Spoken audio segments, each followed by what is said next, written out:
정호의 스터딩. 차렷! 선생님께 경례! 안녕하세요. 안녕하세요. 반갑습니다. 오늘 정호의 스터디를 위해서 미래문화연구원의 이대현 원장님 나와주셨습니다. 네, 반갑습니다. 한 주간 잘 지내셨죠? 네, 고맙습니다. 네. 오늘도 제가 반장으로서 이렇게 인사를 드리면서 정호의 스터디 시작해 보려고 하는데요. 저희가 지난 시간에는요, 목사님, 네. 그 1, 2, 3주차 간의 것들을 어떻게 1, 2주차 간의 것들을 좀 복습하는 시간을 가졌거든요. 이렇게 복습하는 것도 너무 좋은 것 같아요. 그래요? 네. 맞습니다. 예. 그래서 저희가 조금 어떤 다지기를 잘 하고 나서 오늘 또 음. 힘차게 시작을 해보려고 하거든요. 음. 근데 혹시 지금 제 이야기를 들으시면서 나는 지난 시간 못 들었는데 궁금하신 분들은요. 저희가 내용이 유튜브에 업로드 되어 있습니다. 정호해 주신 행복 유튜브에서 검색하시면 저희 정주행 채널이 있어요. 이 안에 정호 스터디 내용이 있으니까 궁금하신 부분들 다시 한번 더 복습해 보시고 또 더 질문이 있으신 분들은 댓글을 남겨주시거나 혹은 포항 CBS 홈페이지 이복음에 정해 주신 행복 요 게시판에 남겨주시면 이야기들로 또 함께 꾸며가도록 하겠습니다. 자, 오늘도 계속해서 창세기가 이어지나요? 네, 네, 맞습니다. 근데 지난 시간에 우리가 얘기를 다른 얘기를 디테일 안 하려고 얘기를 이렇게 좀 빠지다 보니까 네. 에젤에 관련된 얘기를 다 정리를 못 하고 시간이 맞아요. 쫓겨서 마쳤습니다. 그래서 그 내용을 조금 더 우리 설명을 앞에 좀 드리고 3장으로 넘어갈까 합니다. 여러분들 그 에젤 관계의 출발점은 부부 관계에서 시작된다고 말씀을 드렸잖아요. 네. 그래서 에젤에 대한 이해를 그냥 한글로 번역되어 있는 돕는 배필 그리고 한국 사람들이 갖고 있는 집단 문화, 그러니까 유교적 집단 문화의 관점에서 바라보면 이 돕는 배필이라는 의미가 여성은 남성보다 하위적인 존재, 부차적인 존재로 이해를 할 수밖에 없게 된다라고 말씀드렸잖아요. 그러나 성경의 원래의 의미, 이 에젤이라는 이 돕는 배필이라는 원어인 에젤의 의미를 성경에서 어떻게 사용하고 있나 내용을 살펴보면 사실상 이것이 의미하는 것은 그러니까 돕는 배필로 인하여서 도움을 받는 자가 온전해질 수 있다라는 것이거든요. 그러니까 돕는 배필이 없으면 도움을 받는 자가 온전해질 수 없는 것이죠. 남자가 완전하기 때문에 여자가 남자를 돕는 부차적인 존재가 된 것이 아니라 남성 자체가 불완전하기 때문에 여성으로 인해서 남성의 불완전함이 채워질 수 있다는 거거든요. 그러면서 제가 이제 지난 시간에 부부가 어떻게 만나게 되나 이런 얘기를 했잖아요. 사실상 우리가 서로 다른 점을 갖고 있기 때문에 그것이 호감을 느껴져서 만나는 것인데 서로를 향해서 뭐죠? 네가 나의 돕는 자가 돼라는 것을 요구함을 통해서 사실상 뭐가 되죠? 서로가 서로에게 그것만 이기적인 관점에서 요구를 하다 보니 갈등이 양상될 수밖에 없다. 그러나 성경이 의도하는 에젤의 본래적 의미를 생각한다면 누군가가 누군가에게 에젤이 되어줄 것을 상대방이 요구하는 것이 아니라 내가 상대방의 에젤이 될 것을 자원하는 거죠. 이게 성경적 의미에서의 에젤의 본래적 의미고 그런 관계로 가다 보면 상대방이 나의 도움으로 인해서 자신의 부족함이 채워질 수밖에 없고 그 부족함이 채워지는 관계에서 느껴지는 행복함이 있을 수밖에 없다는 거죠. 제가 우리 부부 관계, 제 아내와 제 관계에서도 말씀을 드렸는데 제가 무엇인가를 요구하고 내 사역에 당신이 도와라고 요구할 때는 아내가 불행해질 수밖에 없었어요. 그 불행을 아내는 참고 있어도 견디고 있었던 거죠. 그러니까 이게 제가 악랄한 거잖아요. 그거 생각해 보면은 내가 아내에게 희생을 요구한 거잖아요. 그러면서 나는 그 희생을 받으면 토양으로 편하게 지낸 거잖아요. 그럼 나는 나쁜 놈이지. 악랄한 거지. 근데 그 악랄한 것을 성경적으로 정당화시키고 있었다는 거죠. 이게 얼마나 슬픈 현실입니까? 근데 어느 날 그것을 제대로 깨닫고 난 다음에 깜짝 놀랐던 거죠.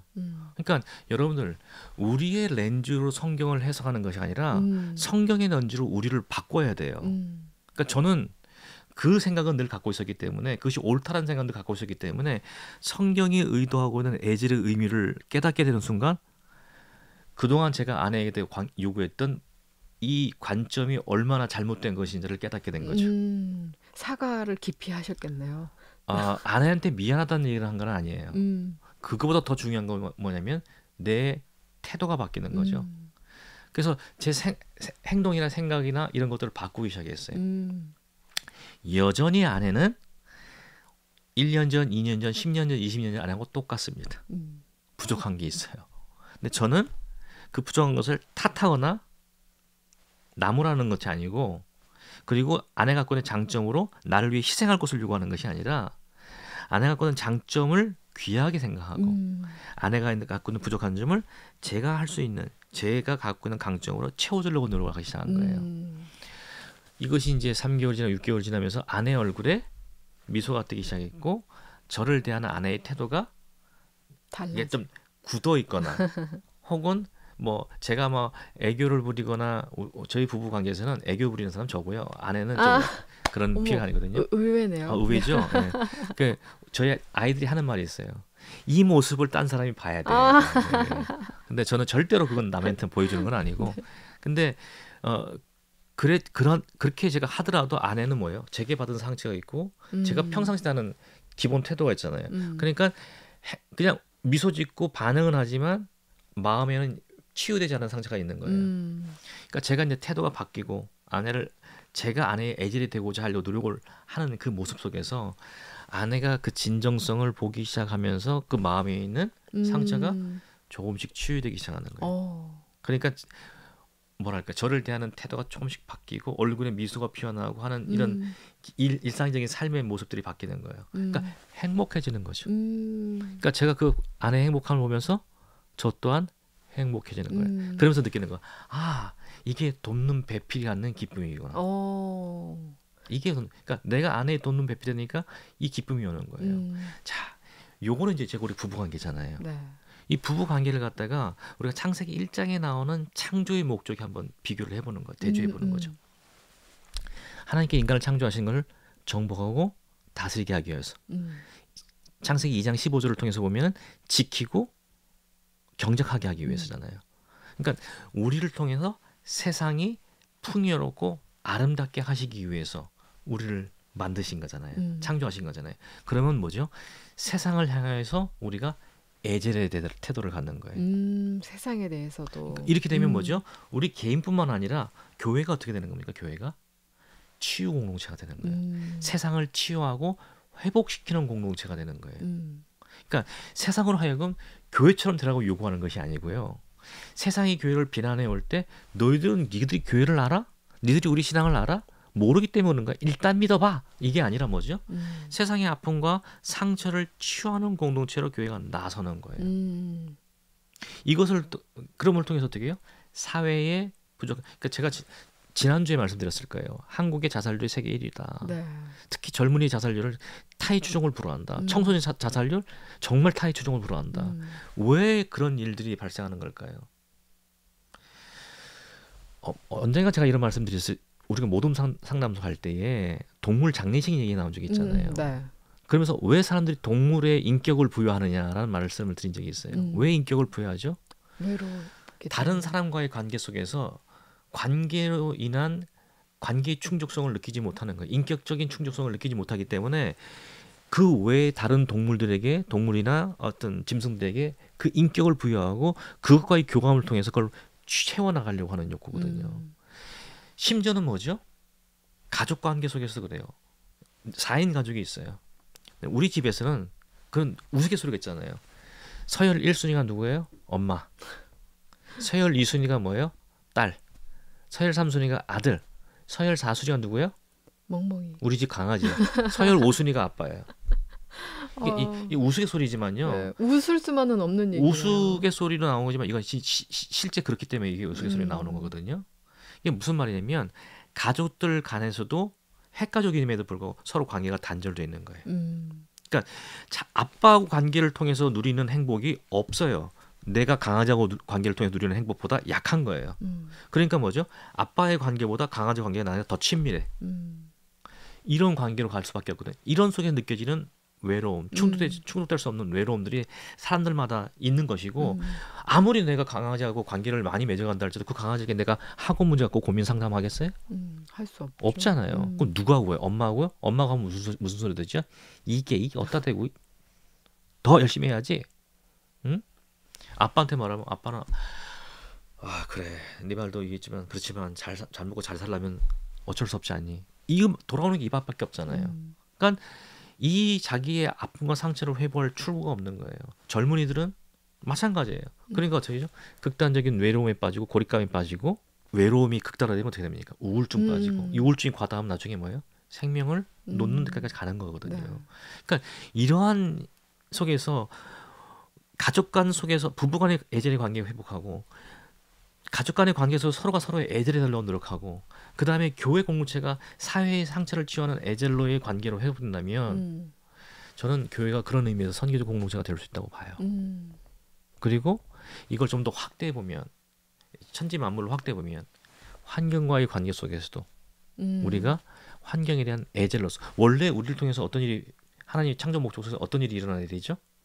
생육하고 생육하고 정복하고, 번성하고 땅에 충만하는 일이 일어나야 되잖아요. 근데 그렇죠. 인간들로 인해서 생육 번성 땅에 충만이 아니라 파괴되고 있잖아요. 음, 이거를 치유하는 공동체로 나설 수 있다면 그야말로 지금 21세기 대한민국 사회에 화두가 되어 있는 모든 문제들을 치유할 수 있는 근원적인 원리가 여기 있다라는 음, 거예요. 이 네. 애절 속에 담겨져 있다는 거예요. 그러면 근데 이 애제를 실행하는 것 자체가 정말 쉽지 쉽지 않잖아요. 않죠. 진짜 사실은 뭐 이게 에젤이라는 그 히브리어 단어가 하나님께서 이스라엘을 도우신다 할 때 쓰여지는 그런 좀 뭐랄까요? 거룩한 단어잖아요. 음, 음, 그러다 보니까 부부 관계에 있어서도 내 바로 옆에 있고 사랑해서 결혼한 음, 남편 아내에게도 하기 힘든 일인데 음, 음, 이것을 이제 바깥에까지 음. 뻗쳐나가려면 정말 어려울 것 어렵죠. 같아요. 어려운데, 그러니까 저는 여러분들에게 드리는 말씀이 이겁니다. 추상적 개념 말씀드리는 게 아니고요. 제가 이제 출발점은 부부관계에서 시작해야 되는 거다. 일단 그래서 그것부터. 그 다음에 교회 공동체에서 이루어지는 것은 뭐냐면 교회 공동체 안에 있는 구성원에 대해서 내가 먼저 애절이 되겠죠. 음, 그러면서 우리 교회 공동체가 그런 공동체가 성장해야 되죠. 그러니까 단시일 내에 바뀔 수 있는 게 절대 아닙니다. 음, 제가 20년이 넘도록 25년이 이 가까이 되도록 아내에 준 상처를 치유하는데 1, 2년 갖고 되겠습니까? 음, 앞으로 평생 노력해야죠. 마찬가지잖아요. 음, 그러면서 나중에는 어떻게 되죠? 내가 원하지 않더라도 아내가 나의 애질이 되어줄 거예요. 음, 마찬가지로 내가 우리 교회 공동체 안에서 누군가를 향해서 그전에는까지 뭐죠? 질시하고 어? 비판하고 음, 평가하고 판단하고 했던 대상을 이제 내가 그 사람을 내가 평가한 게 틀린 건 아닐 수 있어요. 음, 정확하게 본 걸 수 있어요. 그래서 그 약점을 정확히 알 수 있어요. 그 약점을 향해서 내가 애절이 되어주는 노력을 조금씩 음, 하나씩 되어간다면 예전에는 그 사람을 인상을 탁 썼는데 인상 쓰는 게 아니라 미소 지으면서 내가 대신 해주는 음, 이런 하나의 실천과 결정에서 뭐죠? 깨어진 관계들이 회복되는 거거든요. 음, 우리 주변을 향해서 관계를 회복하라는 얘기도 그런 방식으로 하나씩 그러니까 여러분들 우리 인간이 있잖아요. 되게 이기적인 존재거든요. 내가 행복해야 돼요. 음, 내가 여유가 없으면 못해요. 근데 우리는 십자가라는 걸 사모하잖아요. 십자가는 결단코 넓고 행복하고 평화로운 길이 아니에요. 음, 좁고 불편하고 고통스러울 수 있어요. 그걸 우리가 할 수 있는 최선을 다해서 믿음으로 기도하면서 성령의 능력을 간구하면서 하나씩 조금씩 해나자는 거예요. 그럼을 통해서 세상을 향해서 다른 모습을 보여주는 거죠. 음, 그럴 때 세상을 치유할 수 있는 어떤 교회 공동체, 치유 공동체가 되는 것이지 어느 한순간에 교회가 갑자기 확 변할 수 있나요? 못 변하죠. 맞아요. 네. 네. 예, 그런 노력들을 하나씩 우선 출발점 뭐예요? 부부 부부 관계부터. 관계에서 내 자녀와의 관계 속에서 우리 부모님과의 관계 속에서 그걸 하나씩 조금씩 노력하고 해나가 보자는 거죠. 네. 그러면 제가 뭐죠? 한 6개월만 노력해 보시면 상대방이 나에 대한 태도와 반응이 달라짐을 음. 느낄 수가 있을 겁니다. 네. 사실 그런 이야기들 있잖아요. 교회 이제 봉사하다가 되게 지치셔서 불만을 또 많이 말씀하시는 분들이 꼭 계시거든요. 그러니까 그런 분들에 대해서 이런 이야기를 들은 게 있어요.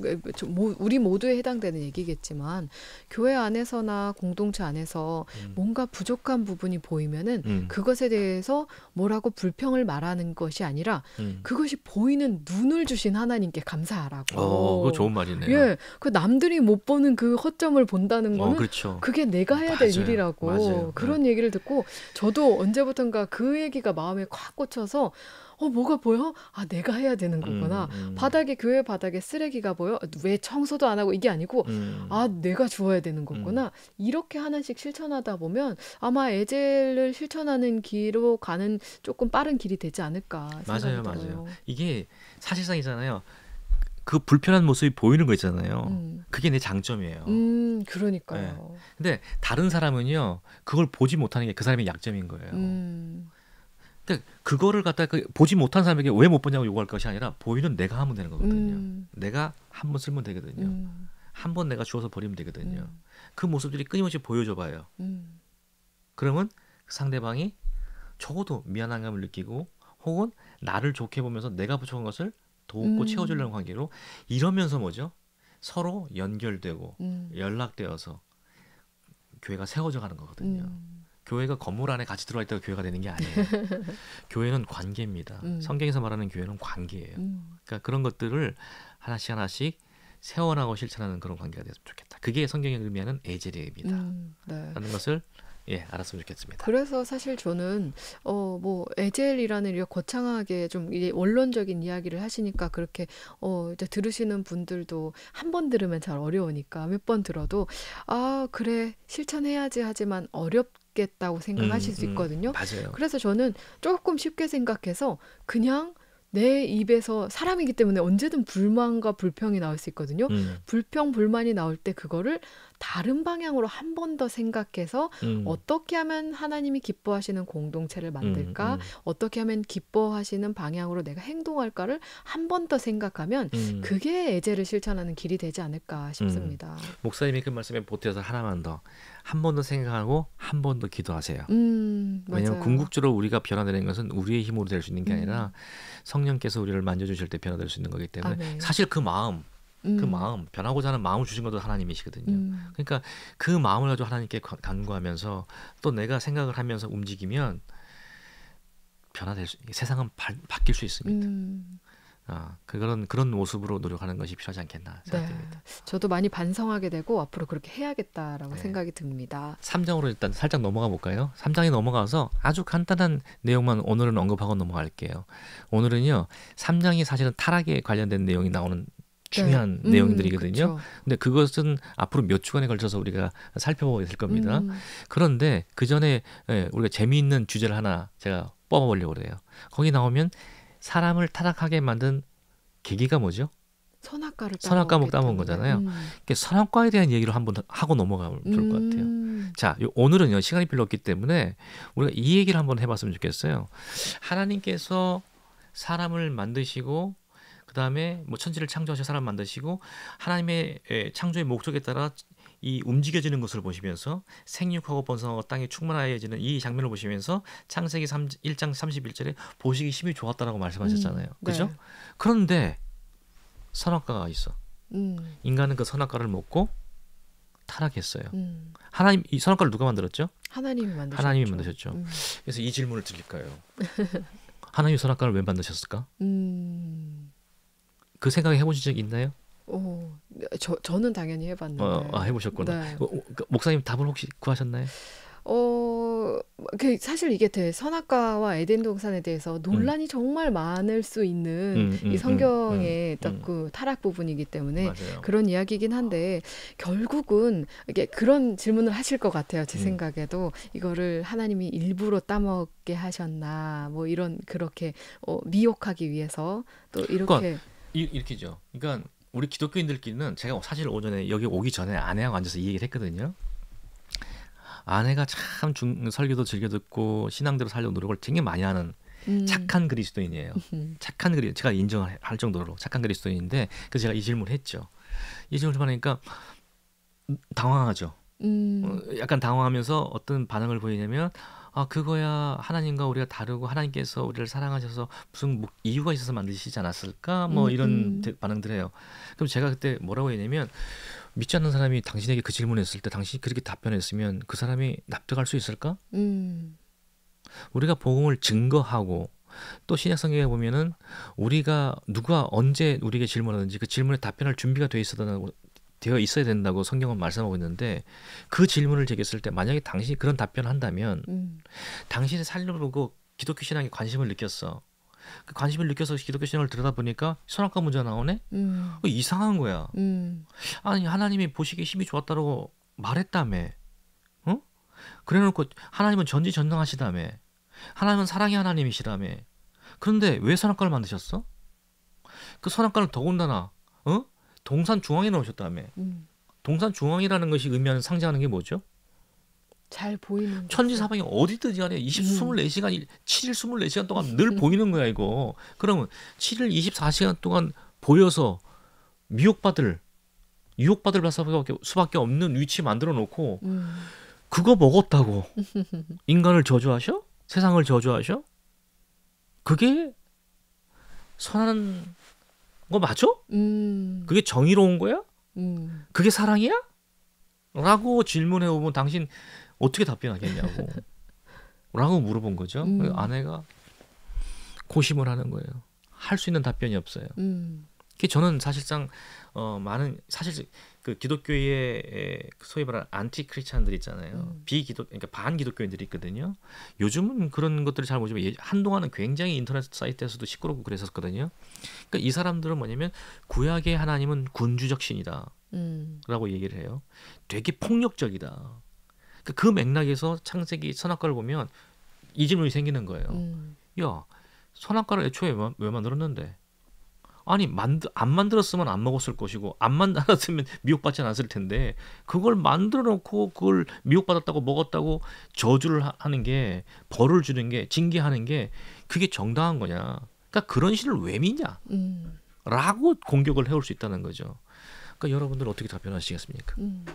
사실 뭐 저야 당연히 목사고 하니까 답을 알고 있는 답이라고 해야 될까요? 제가 정답은 아닐 수 있어요. 그럼 제가 생각하는 대로 말씀을 드리자면 선악과를 하나님이 주시면서 모두 항상 볼 수 있는 자리에 두셨잖아요. 하나님이 항상 내가 너희들의 참 신이고 참 왕이다라는 것을 보여주기 위해서 너희는 내 명령을 따라야 될 이들이다 라는 것을 그런 하나님과 인간과의 어떤 관계를 위해서 또 질서를 위해서 하나님 주셨다고 저는 그렇게 생각하거든요. 굉장히 중요한 사실은 이 답변의 키 포인트 중에 하나예요. 네, 키 포인트가 한 3개 정도 되는데 그중에 중요한 포인트예요 그게. 근데 우리 그러니까 이렇게 생각할 수 있죠. 하나님께서 선악과를 만들어 놓으셨어. 근데 선악과를 먹으면 안 된다고 말씀하셨어. 왜 그러셨을까? 선악과를 왜 만들고 먹지? 그러니까 선악과를 먹는 날에 너희가 정령 죽으리라 그러셨단 말이에요. 아니 애초에 안 만들면 되는데 먹으면 죽는다는 의미를 했단 말이에요. 그러니까 지금 목사님께서 말씀하신 굉장히 중요한 포인트거든요. 하나님과 우리와의 관계에 대한 기본적인 설정을 하나님께서 인간에게 깨닫게 하시기 위해서 선악과를 만드셨다라고 했단 말이에요. 그러면은 되게 중요한데 그렇다면 선악과를 만들어 놓고서는 그걸 먹으면 정령 죽는다라고 하셨던 것이 의미하는 것은 무엇일까? 라는 질문들이 또 나올 수가 있고 근데 그런 것들에 대한 우리가 기본적인 답변을 할 수 있어야 된다는 거죠. 그래서 오늘은 이제 우리가 시간이 많이 지나갔기 때문에 이 말을 오늘은 여기서 마무리하고요. 약간 과제처럼 남겨두는 거예요. 생각해보고. 맞아요. 우리 지금 이 청취자분들이 하나님께서 선악과를 왜 만들어 놓으셨을까? 나름대로 논리적으로 한번 생각해 보시고 그 다음에 이거에 대한 한번 여러분들 나름대로 답변 한번 생각해 보세요. 네. 그래서 우리 다음 시간에 이 내용을 좀 본격적으로 다루면서 1시간 동안 다루면서 우리가 그러면 하나님께서 이 만들어 놓으신 이유와 목적에 대해서 한번 살펴보는 시간을 갖도록 하겠습니다. 네, 목사님 마치 그 드라마 마지막에 이제 다음 편 궁금해서 정말 절묘할 때 딱 끊는. 저도 이게 하다 보니까. 너무 재밌네요. 기대하면서 다음 주 또 기다리도록 하겠습니다. 마침 또 마침종이 울리고 있네요. 자, 저희 그럼 인사 나누고 다음 시간에 뵈야 될 것 같습니다. 오늘 함께 해주셔서 감사드립니다. 네, 고맙습니다. 네, 지금까지 미래문화연구원의 이대원 원장님과 함께했습니다.